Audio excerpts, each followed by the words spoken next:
Bienvenue à tous pour une nouvelle plongée. On va se pencher sur l'emploi au Maroc aujourd'hui. Un sujet crucial. Ah oui, on s'attaque à un dossier spécial du 10 février de l'Eco-Business. Il propose 10 mesures stratégiques. De l'Alliance des économistes isticaliens. Exactement, pour relancer l'emploi, rien que ça. Et ce numéro est dense. Oui, On a des analyses de l'AIE, mais aussi Et- des contributions d'experts. Ah oui, c'est important d'avoir plusieurs points de vue. Absolument, des éclairages complémentaires, parfois même des avis qui divergent. Avant de parler des solutions, Oui. il faut qu'on se rappelle la situation actuelle. Oui, tout à fait. Et le moins qu'on puisse dire, c'est qu'elle est préoccupante. Oui. Le taux de chômage global Mhm. atteint 13,3% en 2024. Ah oui, c'est considérable. Oui, et c'est encore pire chez les jeunes. Oui, bien sûr. 36,7%. C'est alarmant. Ah oui, et les diplômés et les femmes aussi. Oui, bien sûr. Ils sont touchés de plein fouet. 19,8% pour les diplômés. Et 19,4% pour les femmes. On est loin du plein emploi, hein. Ah oui, on en est très loin. Et ce qui est intéressant, c'est que ces chiffres, ils contrastent avec une augmentation de l'emploi rémunéré. Ah bon? Oui, entre 2021 et 2024. Le nombre de postes rémunérés a augmenté. D'accord. On est passé de 85,8 à 90%. Donc, plus d'emplois rémunérés. Exactement. Mais en même temps, le chômage augmente aussi. Oui, et parallèlement, l'emploi non rémunéré, souvent synonyme de travail informel, Bien sûr. lui, il a diminué. C'est un paradoxe, non? Oui, un vrai paradoxe. L'AEI, ils insistent beaucoup sur la nécessité d'un diagnostic précis du marché du travail Oui, c'est fondamental. pour comprendre vraiment les causes de ce chômage Absolument. et pour trouver des solutions efficaces.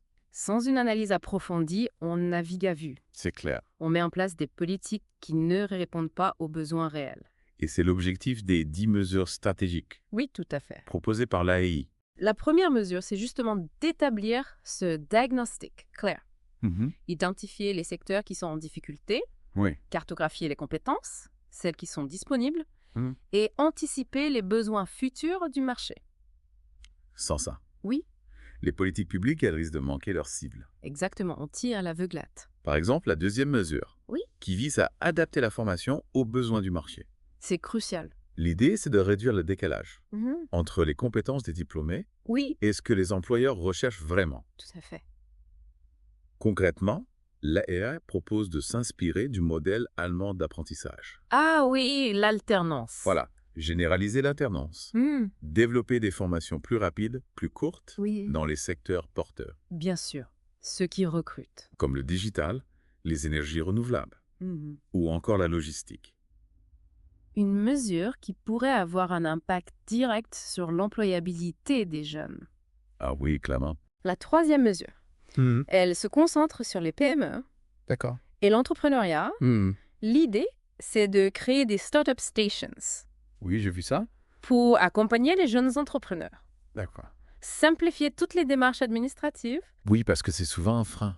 Ah oui, un vrai parcours du combattant. Faciliter l'accès au financement aussi. Bien sûr, c'est essentiel. Et puis encourager la sous-traitance entre les PME locales Oui, et les grands groupes. c'est une approche intéressante Oui. qui vise à stimuler la création d'emplois par le biais de l'initiative privée.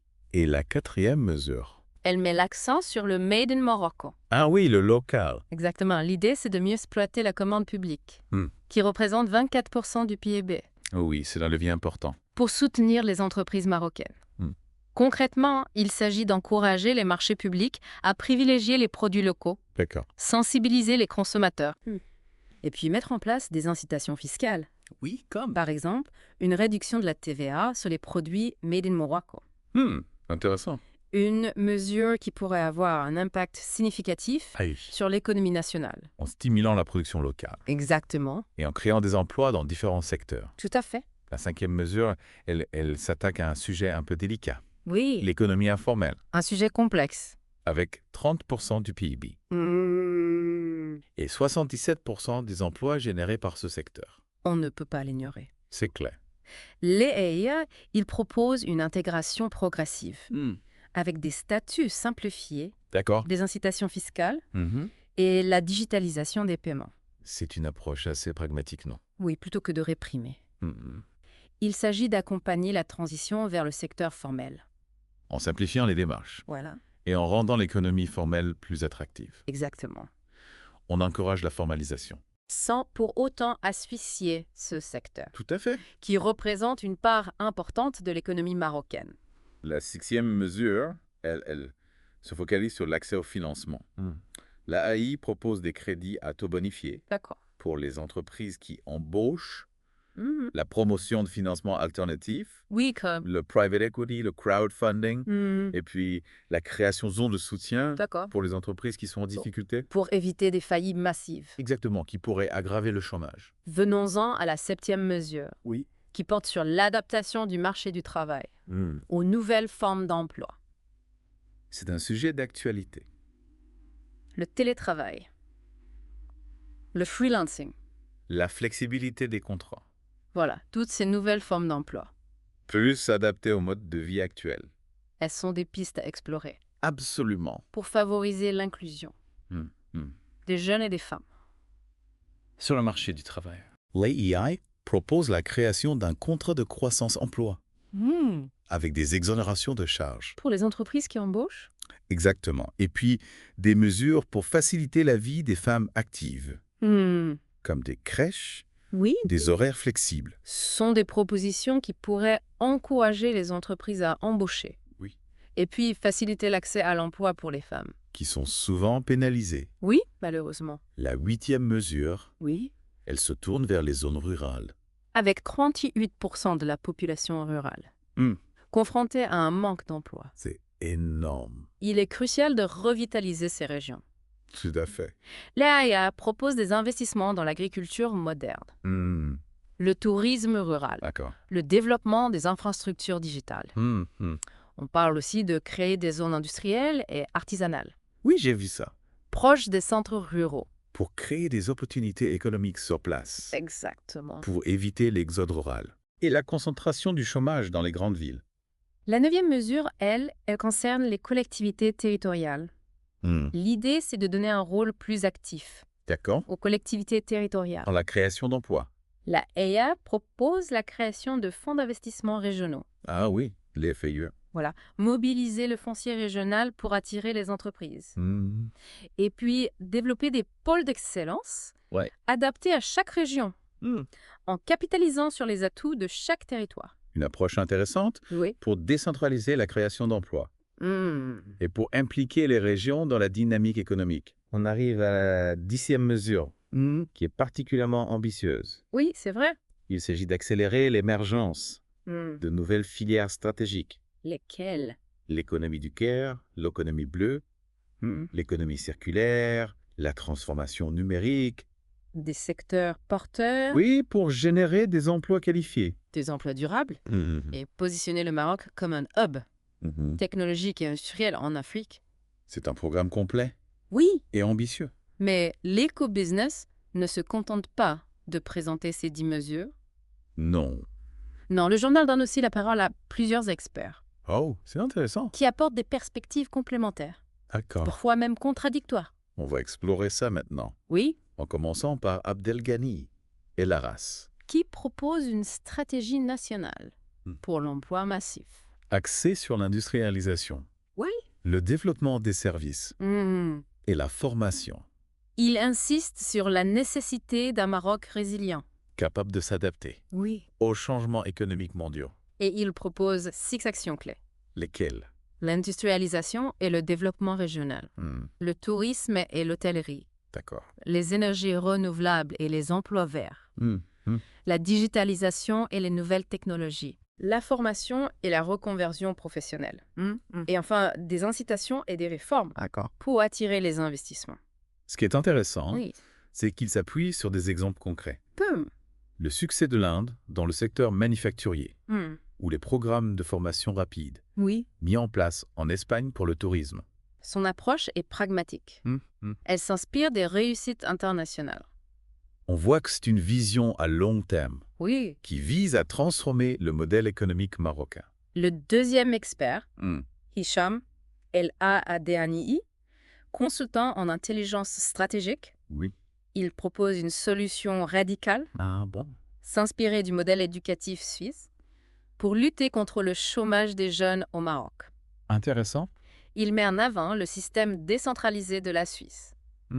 L'accent, mis sur la formation professionnelle duale, D'accord. la collaboration entre le monde de l'éducation et le secteur privé. Selon lui, ces éléments expliquent le faible taux de chômage des jeunes en Suisse. C'est une proposition audacieuse.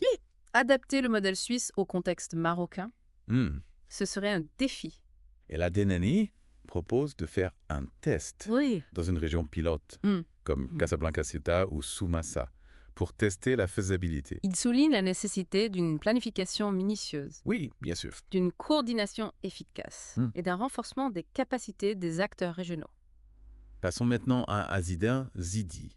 Directeur général de LC Waikiki Maroc. Il a une vision assez critique de la situation actuelle.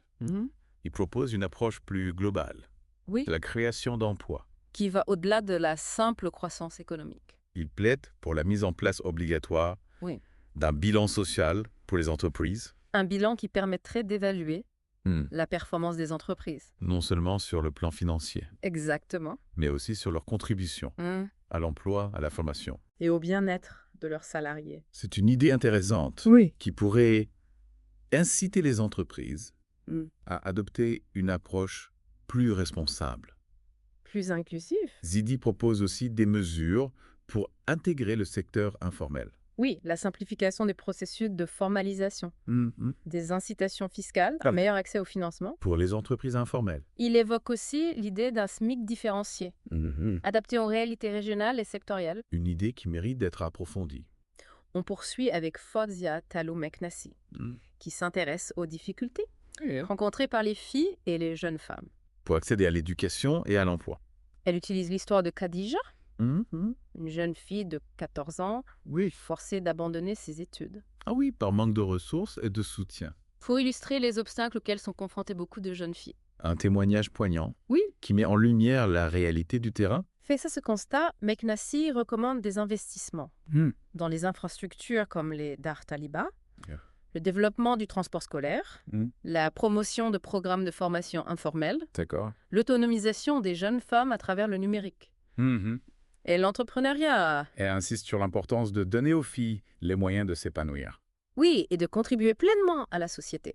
On aborde maintenant les propositions d'Adnan Benchakroun. Qui appelle à une approche radicale, non conventionnelle. Pour la création d'emplois au Maroc. Il propose 6 mesures phares. Lesquelles? Lier les marchés publics à la création d'emplois. D'accord. Intégrer le secteur informel. Différencier les salaires minimums. D'accord. Révolutionner la formation. Transformer l'ANAPEC en une agence de recrutement proactive. D'accord. Encourager la réduction du temps de travail pour booster l'embauche. Des propositions qui sortent des sentiers battus. Oui, pour trouver des solutions innovantes. On passe maintenant à Mohamed et Belhassem. Qui s'intéresse à l'impact de l'intelligence artificielle sur l'emploi. Alors que beaucoup craignent que l'IA ne détruise des emplois. Et Belhassem, lui, il affirme qu'elle peut en créer. Intéressant. Il prend l'exemple de DeepSeek, une entreprise chinoise d'IA qui développe des modèles de langage open source abordables. Pour montrer que l'IA peut être accessible et bénéfique. Il explique comment l'IA peut transformer des secteurs, comme l'agriculture, le tourisme, le textile, créant ainsi de nouvelles opportunités d'emploi. C'est un point de vue intéressant. Il ne s'agit pas de nier les risques, Bien sûr. mais de voir comment l'IA peut être un levier de développement. Et Belhassem insiste sur l'importance d'investir dans l'éducation et la formation. Pour doter la main-d'œuvre marocaine Oui. des compétences nécessaires pour s'adapter à cette nouvelle ère technologique. Le dernier expert exprime une certaine inquiétude quant à l'impact de l'IA sur l'emploi des femmes. Il attire l'attention sur le risque de voir les femmes, souvent surreprésentées, dans les secteurs touchés par l'automatisation. Être les premières victimes de cette transition. Il met en garde contre le risque. D'aggraver les inégalités. Sur le marché du travail. Il appelle à la mise en place de mesures de protection sociale et de programmes de formation. Pour accompagner les travailleuses. Et les aider à s'adapter. C'est une préoccupation légitime. Oui, il faut anticiper les conséquences de l'IA. Et veiller à ce que cette transition technologique ne se fasse pas au détriment des femmes. Voilà pour le tour d'horizon des contributions des experts. On a déjà beaucoup d'éléments pour alimenter notre réflexion. Dans la deuxième partie, on va explorer plus en profondeur les solutions proposées. pour relever les défis du marché du travail marocain. Et essayer de dégager les points de convergence et de divergence. On reprend notre exploration des solutions. Un des points qui revient souvent dans ce numéro, de l'aco-business. C'est la question du rôle de l'État. Ah oui, un grand débat. Faut-il plus d'État? Moins d'État? C'est une question qui divise le modèle économique marocain.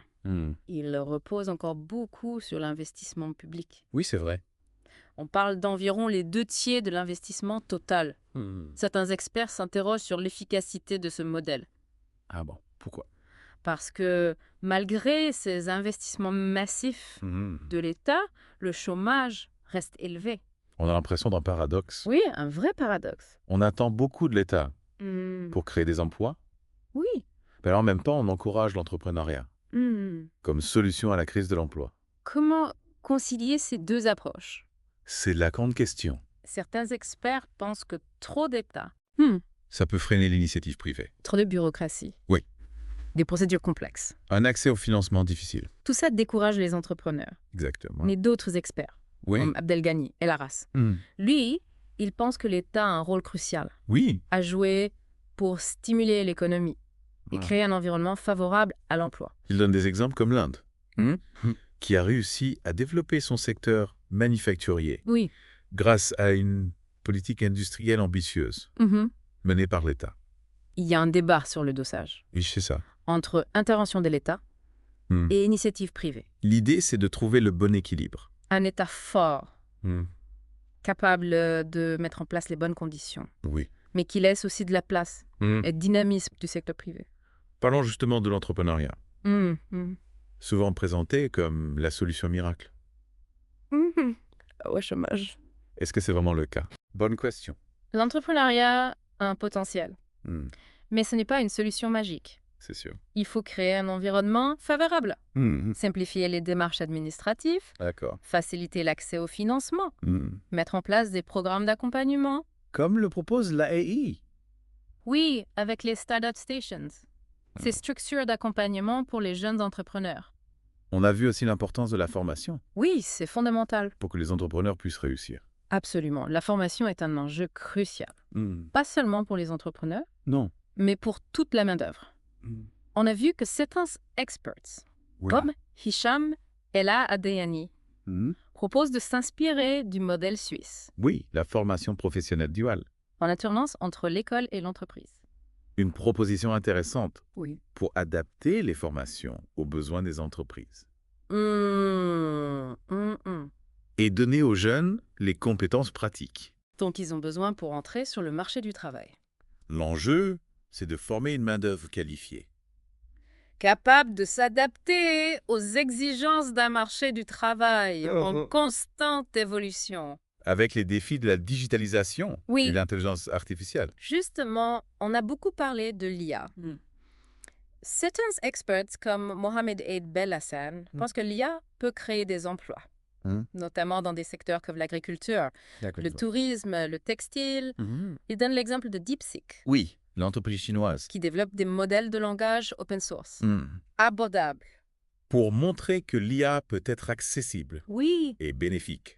D'autres experts sont plus pessimistes. Ils craignent que l'IA conduise à des suppressions d'emplois. Ah oui. Massives. Dans quel secteur? Par exemple, les centres d'appel, où l'automatisation des tâches est déjà une réalité. Le secteur des centres d'appel. Un secteur qui emploie beaucoup de monde. Des milliers de personnes. Mais qui est confronté à l'arrivée de l'IA. Les chabots. Les systèmes d'analyse vocale. L'automatisation des tâches. L'IA transforme le métier de téléconseiller. Certains experts pensent que ce métier va disparaître. Oui, progressivement. D'autres sont plus optimistes. Ils envisagent un modèle hybride où l'IA prend en charge les tâches répétitives. Et les téléconseillers se concentrent sur des missions plus complexes qui nécessitent une interaction humaine. L'IA représente à la fois un défi et une opportunité. Le défi, c'est d'anticiper les changements. Former les travailleurs aux nouvelles technologies. D'accord. Mettre en place des filets de sécurité pour ceux qui pourraient perdre leur emploi. À cause de l'automatisation. L'opportunité, c'est de créer de nouveaux métiers, de nouveaux secteurs d'activité.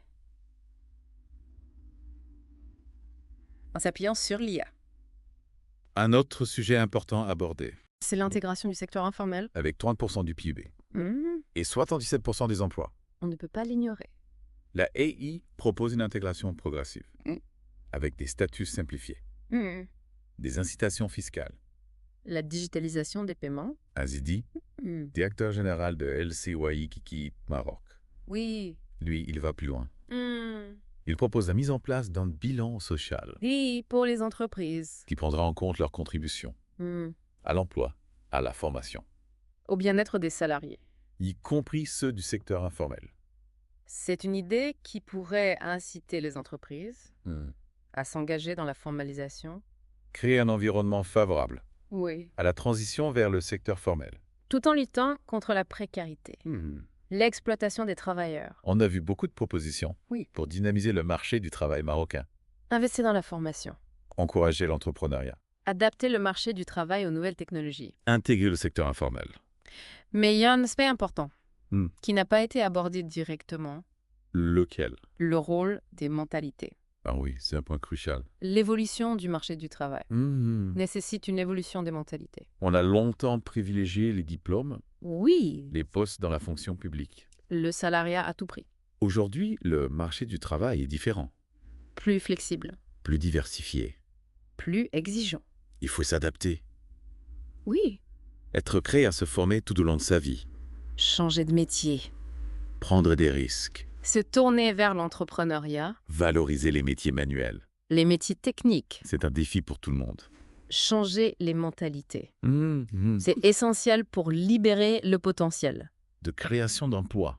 C'est un travail de fond, à mener en parallèle avec les mesures économiques. Et social. On arrive à la fin de cette deuxième partie. On a vu que les experts s'accordent sur la nécessité d'agir. Mais les solutions proposées sont parfois divergentes. Dans la troisième partie, Oui. on va essayer de synthétiser les principaux enseignements De ce numéro spécial de l'éco-business et dégager les perspectives d'avenir. pour le marché du travail marocain. Voilà, on arrive à la fin de notre exploration de ce numéro spécial de l'éco-business consacré à l'emploi. On a vu beaucoup de choses Oui, beaucoup d'analyses, et propositions. des contradictions aussi parfois. Oui, c'est un sujet complexe. Ce qui ressort clairement, c'est qu'il n'y a pas de solution miracle. Au chômage. Non, il faut un ensemble de mesures à prendre à différents niveaux. Pour créer les conditions favorables à l'emploi. Un des points clés, Oui. c'est la transformation du marché du travail. On ne peut plus se contenter de solutions à court terme, Non, il faut repenser le modèle dans sa globalité. en intégrant les mutations. Économique et technologique. L'éducation et la formation sont essentielles. Ah oui, au cœur du sujet. On a vu des propositions pour adapter la formation aux besoins des entreprises. Encourager l'alternance. Développer des formations plus courtes, plus ciblées, S'inspirer de modèles étrangers. comme celui de la Suisse. Avec la formation professionnelle duale. L'objectif, c'est d'avoir une main-d'œuvre qualifiée. Oui, capable de s'adapter. Le rôle de l'État et du secteur privé est aussi important, On a parlé de trouver un meilleur équilibre. entre interventionnisme et libéralisme. Un État fort qui met en place les conditions favorables. Des infrastructures, une administration efficace, un système fiscal incitatif. Mais qui laisse aussi de la place à l'initiative privée. Aux entrepreneurs, aux PME. La question de l'économie informelle est un défi, Oui, l'intégrer progressivement. tout en luttant contre la précarité. On a vu des propositions Simplification des procédures, incitation fiscale, accès au financement. pour faciliter la transition vers le formel. Et bien sûr, l'intelligence artificielle. Un risque et une opportunité. Il faut anticiper, former les travailleurs aux nouvelles technologies. Et protéger ceux qui pourraient perdre leur emploi. L'IA peut créer de nouveaux métiers, De nouveaux secteurs. mais il faut la maîtriser. Pour éviter le chômage et les inégalités. Il n'y a pas de solution unique C'est un défi multidimensionnel. qui demande une approche globale. Et des actions de tous. L'État, les secteurs privés, les partenaires sociaux, les citoyens. Il faut aussi changer les mentalités. Être plus ouvert à la flexibilité, à la mobilité, à la formation continue. À l'entrepreneuriat. C'est un défi pour tous. Ce numéro de l'éco-business nous donne des pistes de réflexion. Oui, pour construire un avenir meilleur. Plus juste pour tous. Merci de nous avoir suivis. On espère que ce deep dive vous a éclairé. À bientôt pour une nouvelle plongée au cœur de l'actualité.